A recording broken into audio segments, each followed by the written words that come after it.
This week, we spoke to a legend on line noise, Saul Williams, the musician, actor, poet, director, writer, and so much more. We spoke ahead of his new album, Leap Life, which comes out in August. We spoke about shamanism, we spoke about jungle, Bristol, Paris, LA, we spoke about his relationship with music, we talked about headphones, we talked about so many different things. And of course, I asked him about Coded Language, his legendary collaboration with DJ Krust, because I love it. And for you film fans, I also spoke about his role as a preacher in Sinners. Line Noise comes to you with the support of Cupra. Why not subscribe, like, and all of that kind of stuff, and join me for an interview that I thoroughly enjoyed.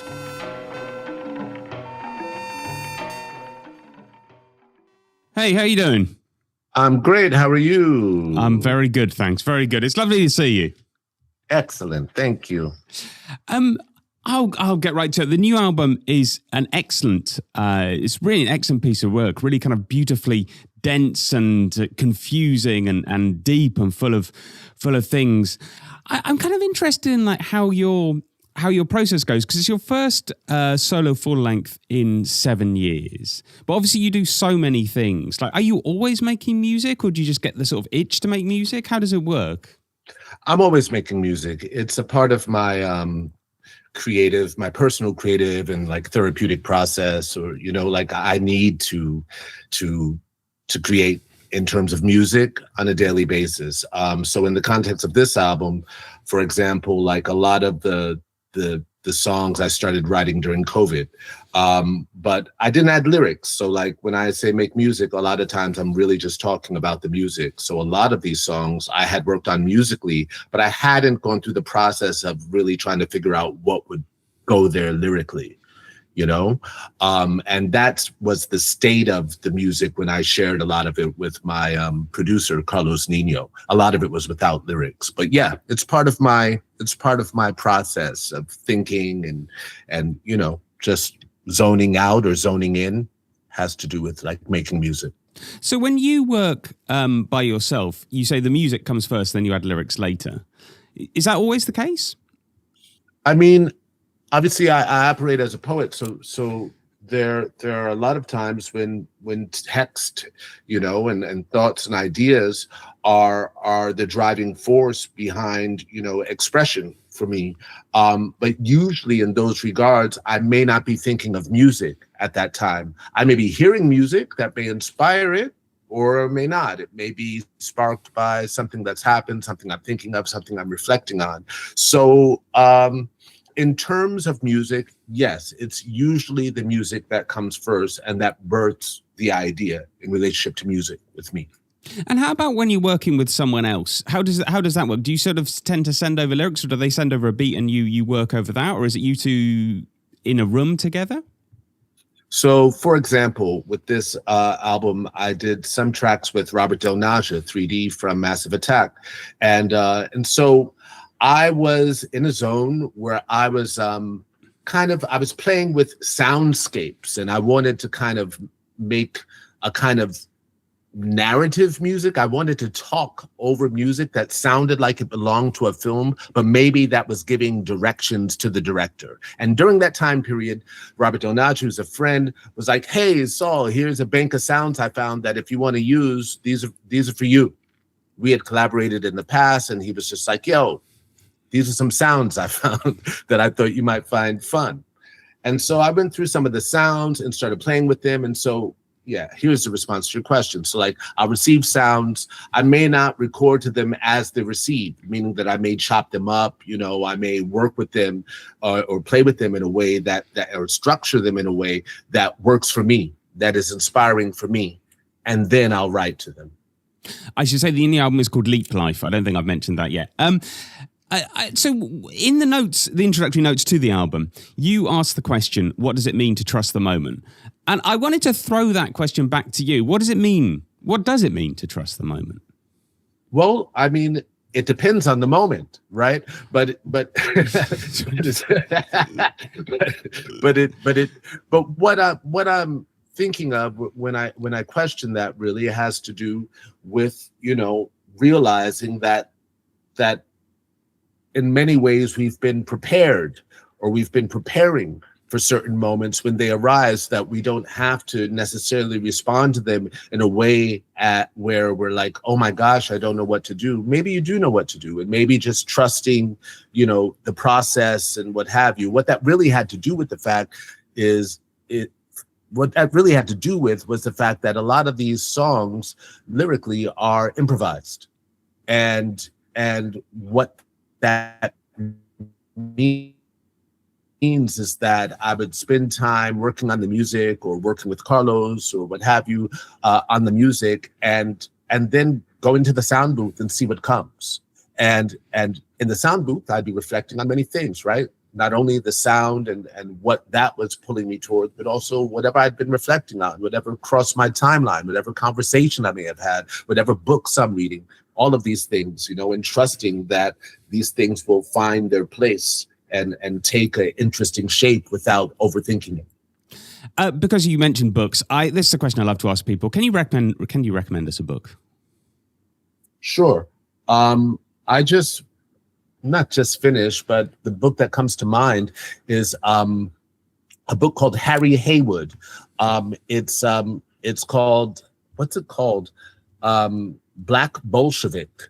It's Black Bolshevik. It's the life of autobiography of an African American communist who was born, I think, in 1898, and I love reading the stories of people who were born like at the top of the 19th century. Also because they encounter so much during the course of their life. They'll be like, oh yeah, when I was 15 years old, that's when the first film came out. That's also when the first car came. I remember the birth of television. I remember the Depression. Like all of these things like that we take for granted all happened over the span of a century, And so someone who's born around that time period usually like puts things in perspective, and in the context of this person, Harry Haywood, it had to do with like a principled understanding of politics, of global politics, anti-imperialism, and anti-capitalism, and yeah, I found that book truly inspiring. Black Bolshevik by Harry Haywood.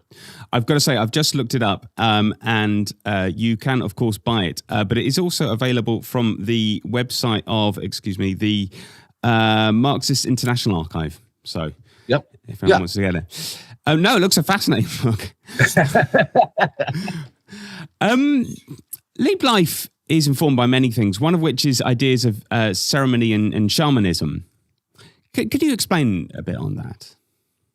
Well, a lot of our relationship to music as humans is born of ceremony, is born of ceremony, whether that's in rituals or in celebration or what have you.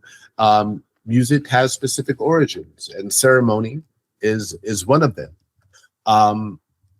And much like poetry has specific relationships to gatherings and reflections on nature and all of these things, right? Spiritualism, all of this. So I look at the current landscape of popular music and feel in many ways that a lot of energy has been co-opted by the state, has been, so that I think it's very helpful for the capitalist state if music is just there for you to let off steam, and if art is just equated with escapism, and we just binge, after a hard day's work, as opposed to listening to music that goes, why are you working so hard and being paid so little? Where's the money? what? And the music that has inspired me over the years and inspired many of us, the Nina Simones, the Fela Kutis, the Bob Marleys, the Kurt Cobains, a lot of the music that has uplifted music itself and culture itself does question society, does push against the norm, is not easily co-opted, as propaganda. And so I think we have to be mindful of that, right? And so what I'm doing with this album is really just, when I say trusting the moment, but also engaging with music in its essence, in trusting that there's something unsaid, something unspoken, something to be felt, something to be harmonized, something to be healed that can help shift us and maybe prepare us for the fight that we're facing. Do you think we sometimes risk losing that aspect of ceremony? Because I'm as guilty as this as anyone. You know, I go down the street with my headphones. I'm listening to music. I'm in my own world. You know, I'm not connecting with anyone else. And I suppose, concerts and clubs and stuff I do. But, for most of the time, I'm just listening on headphones. Are we at risk of losing that aspect? No, I don't think that's anything to be guilty of. I mean, we all, like listening to music in headphones is just makes the experience more intimate, Like the only thing better than headphones is being on stage with the music. That's when I can hear it at the levels that I really want to feel it, That's when I feel like I'm in the song, Yeah. I love that. So no, I think that we do not risk losing that connection. What we risk is losing ourselves and losing, the positionality of the future for our children. Like we risk being, having our world co-opted by a bunch of men who have no relationship to music, who see, who just see it as another thing they can control. Like the music industry or what have you, and disconnect us from the part of ourselves that challenges authority, that questions and pushes up against, the harms and the evils that are committed by, people in power and people with power. Music is more powerful than all of that. And which is why, songs get banned from the radio and all this type of stuff. Art is powerful. And I don't think we risk losing it, but I do think we risk losing ourselves. And so it's just a crucial part of the paradigm, like it's not everything, but I feel like everyone has to kind of play their role. And as a musician, I'm just trying to play my part. Talking about music, you said I'm either inspired or disgusted by the state of music, which seems quite strong. What did you mean? What inspires you? What disgusts you? I mean, it's very particular, like a lot of times I like when I can listen to music and be like, wow, this is amazing, and ideas flow and I hear a sense of sound or rhythm or harmony that just opens my mind and heart and makes me appreciate it in a particular way. And there's other things that seem derivative. That's just like, I hate this voice. I don't know what the hell you're talking about. Why are you wasting my time? Why are you wasting the world's time? Do we need this right now? Do we need another song like this? You know what I'm saying? Like that's where the disgust comes in, is when, sometimes you feel like artists, in my estimation, for example, pop music just means popular music. It's not a genre. Yeah. So when when I hear an artist say, oh yeah, I'm trying to make pop, I'm like, dude, it's like, for example, Kurt Cobain became so popular that it was pop, but Kurt Cobain was never trying to make pop music. Kurt Cobain was making music that appealed to his senses and that he thought, that made him feel good about himself and that he felt good about sharing, and we can't help if it becomes popular or not. Talking about very inspirational music, you were recently on a Sun Ra tribute album with Underground Resistance. How did that happen? Yeah, the producers of the album I had worked with eons ago and toured with and what have you a long time ago. So we're friends, and we all share an appreciation of Sun Ra. And so that was just a beautiful opportunity to celebrate an artist that has inspired all of us with artists that have inspired me, the Underground Resistance. Their work, of course, has inspired a whole movement of sound, and yeah, I'm one of the millions of people whose music, who has been touched by their music. I mean, I'm certainly no expert. I really love Sun Ra's music, but you read some of his poetry on the album, right? Yeah. Yeah. What poetry of his would you recommend? I mean, I kind of looked some up, but I don't know him so much as a poet. Yeah, you know what? Neither did I at one point. And I was in Strand Bookstore in New York City and came across a book of his poems. I can't even remember what the title of the book was, the first book of Sun Ra's poetry that I read. But I was blown away. I was blown away. I mean, I had heard him reciting poems, what have you, in the context of his music, but I really didn't know. This was, maybe a decade or so ago, and I came across this book of poetry. And so I can't refer you to the name of the book, but I can tell you that there are Sun Ra books of poetry that exist, that have been published, that are extraordinary and that are truly uplifting.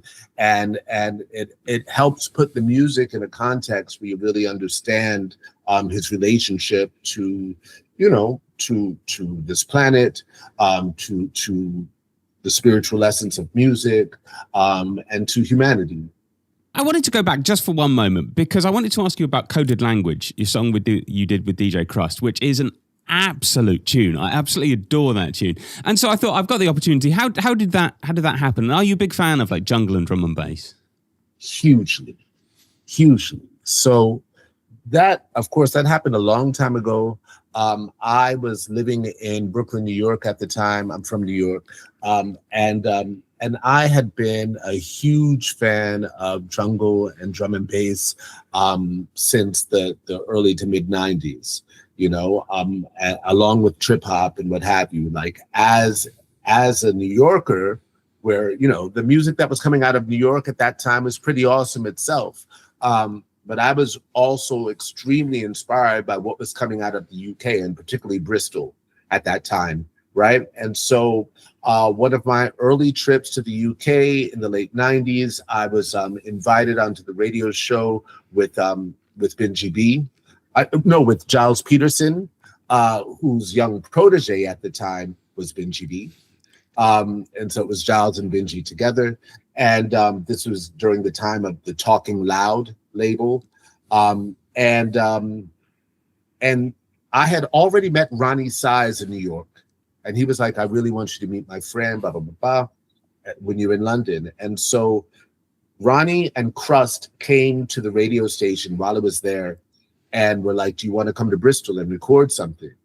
And I was like, hell yeah. For me, as a New Yorker, who had been so deep into drum and bass and jungle and trip hop at that time, listening to Tricky, listening to Portishead, all of this stuff, I was like, I need to go to Bristol, please. It was like a hip hop head making their first trip to the Bronx, I was like, please. And so we got on the train, we went to Bristol, and we recorded Coded Language in one take. They brought me to their studio, and I first read it to them on the train as we were traveling there, and they were like, yeah, that's perfect. That's perfect. And we went into the studio and we laid it down. That was that. Such a good tune. Thank you. You mentioned New York. You're living in Los Angeles now, right? Well, you're in London right now, but you're living in Los Angeles generally. I live between Los Angeles and Paris and London. Yeah, okay. I'm between worlds. Yeah. How much does it sort of affect you and inspire you where you live? Like, is the music you make in Paris very different from something you might make in Los Angeles? That's a great question. So I definitely am inspired by the sounds of the places that I visit and what have you. In Los Angeles is probably where I am the most isolated, and that's kind of the heart of the city. You kind of, a lot of people, who are transplants there kind of live in a bubble. And there I kind of live in a bubble, and I live in a house there that's very conducive to like creative work. And so I'm able to record and write there. And I can't say that I'm really inspired by necessarily the sounds of Los Angeles when I'm there. I'm kind of tuned into and bringing back all of the notes from my travels away from there and then applying them in front of all of my equipment and what have you. But kind of everywhere else, yeah, I do think has a certain kind of influence usually based on, the diaspora of sounds that travel through a place, like I hear a lot more, let's say like Arabic and African sounds here in Paris, that I'm able to respond to, and I hear them differently than, let's say the Caribbean and electronic sounds that I hear in the UK. I'm in Paris right now, by the way. Okay, I thought you'd run out of London for some reason. Yeah. And so yeah, traveling definitely influences a great deal of my work, and in terms of creatively, in terms of doing deep dives on traditional sounds, traditional cultures, traditional relationships to rhythms, or contemporary relationships to rhythms. In fact, my whole relationship to that started when I was a teenager, because when I was a teenager, I lived in Brazil for a year. And it was there that I started, listening to what was happening in Brazil sonically, and just growing as a musician based on what I was hearing. It was also there that I started like doing album deep dives of stuff that I'd always intended to listen to, but never really had the time. And so I would take the bus or whatever, and just like, I always meant to listen to this album, but now I'm going to do it. And so it wasn't only the music that was happening there, but it was also my first time. This was all when I was a teenager. And that kind of laid the template of my relationship between like traveling and music. Going back to the new album Leap Life, there is a song on it called Robot Slave. I wonder, what's your relationship with technology? How do you feel about technology? If it still requires slavery, if it still requires free labor in prisons and detention centers, if it still requires genocide, if it still requires bombs, murder, all for the source of the resources, right, that this so-called technology is dependent on. Of course, it does not require slavery. It does not require genocide. It is just that these European settlers prefer it that way rather than pay. Well, my relationship to it is the understanding that we are the technology. It's us who are evolving, and we, devise instruments that reflect us. Like that song, for example, is based on a sort of ironic observation, which is that first, the term robot comes from the Slavic language, and its original meaning was forced labor or slave. That's what robot means, is forced labor or slave. And so then comes the thing where traditionally in chattel slavery, the enslaved Africans were restricted from learning how to read, from learning how to write. Why? Because they had the fear that if they learned too much, they would rebel and take over. And it's interesting because we carry these same fears into, machine learning and into robots, where we say we're afraid that if they learn too much, they may get a mind of their own and take over. So that's the first layer of connection with the robot and slave, right? It's an interesting parallel. Now, the second layer is that these devices depend heavily on, materials that come from extraction of indigenous lands, right? Whether it's in the Congo or Venezuela or Sierra Leone or what have you. And they are commonly referred to as precious minerals and fossil fuels. And my question has always been like, whose fossils? And when I think of like the uncharted genocides in places like the Congo and the millions of people in that soil, and think of the power contained within the minerals that come from that soil, I go, well, is it the fossils of our ancestors that are charging these minerals and devices? Can we somehow communicate with these ancestors through these devices? Are they what's helping us communicate wirelessly? And that's based on the idea of the drum as the original form or the earliest form of wireless communication, right? Which is why drums were banned in colonial lands, because they realized that we were using them to communicate not only with each other, but with something larger than ourselves. So my relationship to technology is the drum, polyrhythm. My relationship to technology is the spirit, and our relationship to nature, to plants, to plant medicine. Like, I don't give these machines more power than the power that we can embody when we connect with ourselves and with humanity and with the earth and the animal kingdom and what have you. So I think that technology reflects us, and it can also reflect the worst aspects of us, which is what we're seeing now when you learn about AI being used to target, families and school children and this sort of thing, being weaponized for war and what have you. It's representing the worst of humanity. Technology does not have to represent the worst of humanity. It does not have to. And so it's up to us to reclaim it. Are you an optimistic person overall? Not necessarily. I mean, I'm not pessimistic either. I do look at things in terms of a certain inevitability. Like I have an album that came out in 2008 that I did with Trent Reznor called The Inevitable Rise and Liberation of Niggy Tardust. And the key word there is inevitable rise and liberation. And when I associate that idea with Palestine or other oppressed groups or what have you, I do believe that liberation is inevitable. I don't know how much we'll have to fight against each other and ourselves in order to achieve it. I clearly, we're in a horrendous place in the global politic where we see how far some people are willing to go to protect their own interests and what have you. But that doesn't, even if they win on a day, the fight isn't over in a day. Like the struggle is a marathon.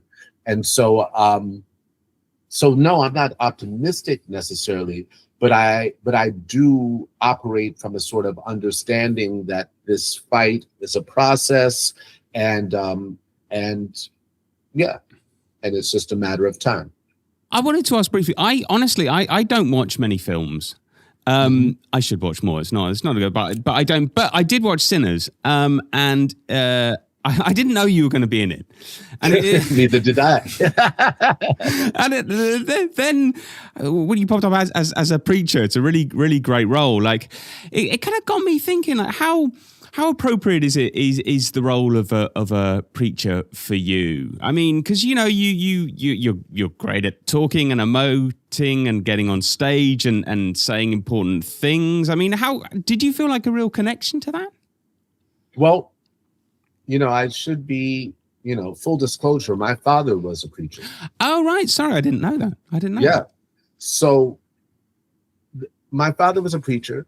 Now, my father was a preacher and also a singer. And when I told my dad that I wanted to be an artist, he supported me on the journey. He didn't try to shift me off of the journey per se. I mean, he did try to encourage me to get a law degree as a backup device. And I decided against that. But overall, he was very excited about me entering the world of the arts.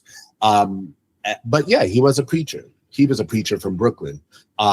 So, I mean, I still had work to do to kind of, understand what it meant to be, Southern, to operate from that Southern sharecropper, that era, relationship to the church and ministry and what have you. But yeah, so I have a relationship with the church, so to speak. As a kid growing up, I was required to go. But I understood the art form of oratory in a sense, also in relationship to that. I mean, simultaneously, I was studying Shakespeare, I was on stage and what have you, I was also, growing up in New York in the 80s and experiencing hip hop and all of that. But, what I was experiencing in the church also influenced my relationship to oratory and to music and what have you. And yeah, so I think it was appropriate to put me in that role on Ryan's part. It made sense. Well, that was an excellent film. And Thank you. Leap Life is an excellent album. It's coming out on the 28th of August. One final thing. Like I said at the start, it's a really intense, really concentrated album. How do you want people to listen to it? Do you think people should listen to it as a whole? Are you kind of happy if people pick bits off of it? Should we, I don't know, go for a walk in headphones? What do you think would be the best thing for you? I think a walk in headphones is beautiful. So I definitely encourage that. I do think the album is experiential, so that, if you can enjoy it like you enjoy a movie, meaning like black out the room, turn up the sound, and take a seat or lay down or what have you, and just listen to it as a whole. I do think, obviously, that you can pick off songs that you love and repeat and just listen to that and put it in your playlist and all that sort of stuff. That's great too. But I do think that you would benefit from experiencing the album as a whole, the journey, because I do think that it's kind of a journey. And that was the intention. It's called Leap Life, partially because I'm born on leap year. And so I'm 13 years old. I've had 13 birthdays, right? And each song, there are 13 songs and an escapade. The 14th song is a kind of escapade, a journey with me to a marketplace in Cairo. But there are 13 songs that each represent a kind of world or worldview, and so I think that the experience of that in context and in sequence is probably a formidable experience that everyone should have. Whether they want to listen alone, listening in groups is awesome. Listening alone in headphones is awesome. Going for a walk is awesome. Any of that stuff. However you enjoy music. Is it in your car, driving?